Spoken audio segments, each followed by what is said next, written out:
तेनालीराम और मां काली का आशीर्वाद। तेनाली रामलिंगाचार्योल का जन्म 16वीं सदी के प्रारंभ में तुमलुरु गांव में एक तेलगी भट्ट ब्राह्मण परिवार में हुआ था। हालांकि एक लोकप्रिय धारणानुसार उनका जन्म तेनाली नामक गांव में हुआ था। तेनाली राम का जन्म नाम रामकृष्ण शर्मा था।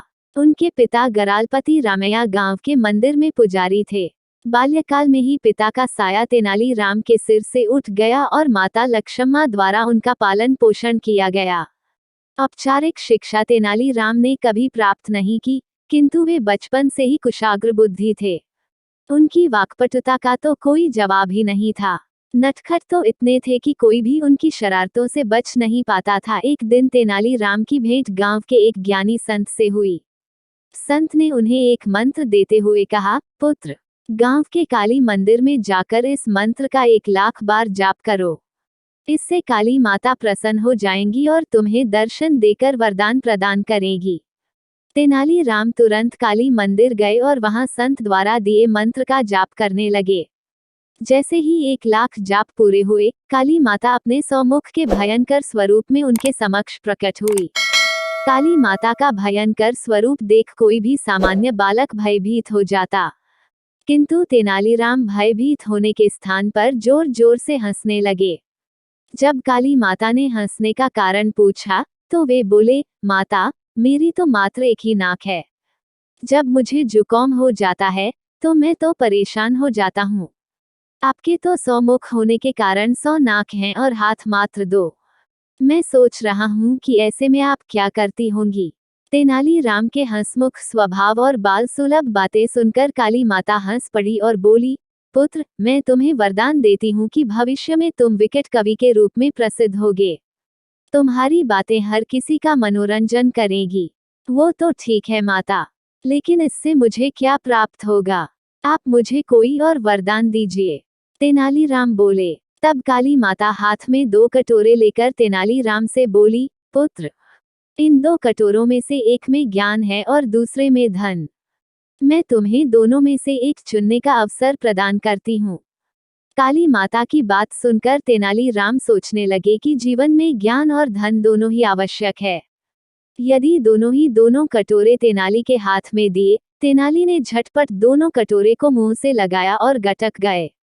इस तरह अपनी बातों में उलझाकर उन्होंने काली माता से दोनों वरदान प्राप्त कर लिए।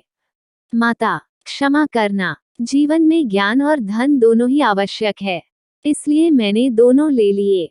जब तेनालीराम ने भोलेपन से ये बात कही, तो काली माता हंसने लगी। पुत्र, मैं तुम्हें दोनों वरदान देती हूँ।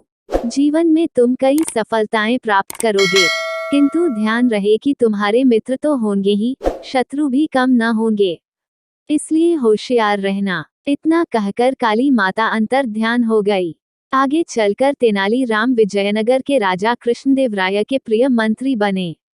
उन्हें लोगों का बहुत स्नेह प्राप्त हुआ और धन संपदा की भी कमी न हुई, किंतु उनके जीवन में शत्रु भी बहुत रहे, जो उनके विरुद्ध षड्यंत्र रचते रहे। तेनालीराम भी अपनी चतुराई से सदा उन्हें मात देते रहे। रसगुल्ले की जड़। एक बार एक ईरानी व्यापारी महाराज कृष्णदेवराय के दरबार में आया। वह महाराज के लिए ढेर सारी भेंट लेकर आया। महाराज खुश हो गए। उन्होंने भी अपनी तरफ से मेहमान नवाजी में कोई कसर नहीं छोड़ी। सेवकों से कहकर उन्होंने ईरानी व्यापारी के रहने की शानदार व्यवस्था करवाई। उसके लिए एक से बढ़कर एक पकवान परोसने को कहा। सेवक भी महाराज की आज्ञा के पालन में जुट गए। एक दिन खाने के बाद सेवकों ने ईरानी व्यापारी को मीठे में रसगुल्ला परोसा। रसगुल्ला देखकर व्यापारी ने सेवकों से पूछा कि क्या वे उसे रसगुल्ले की जड़ के बारे में बता सकते हैं। सेवक सोच में पड़ गए। वे रसोइये के पास गए और उससे ईरानी व्यापारी का प्रश्न बताते हुए उत्तर पूछा। रसोइये को तो बस रसगुल्ला बनाना आता है, उसकी जड़ के बारे में उसे कोई जानकारी नहीं थी। वह उस प्रश्न का उत्तर नहीं दे पाया। सेवकों ने कई लोगों से इस प्रश्न का उत्तर पूछा, लेकिन कोई इसका उत्तर नहीं दे पाया। धीरे धीरे महाराज के कानों में यह बात पहुंची कि ईरानी व्यापारी के द्वारा रसगुल्ले की जड़ के बारे में पूछा गया है और महल में कोई भी उसके इस प्रश्न का उत्तर नहीं दे पा रहा है। उन्होंने अपने सबसे चतुर दरबारी तेनालीराम को बुलवाया और उसके सामने ये प्रश्न रख दिया।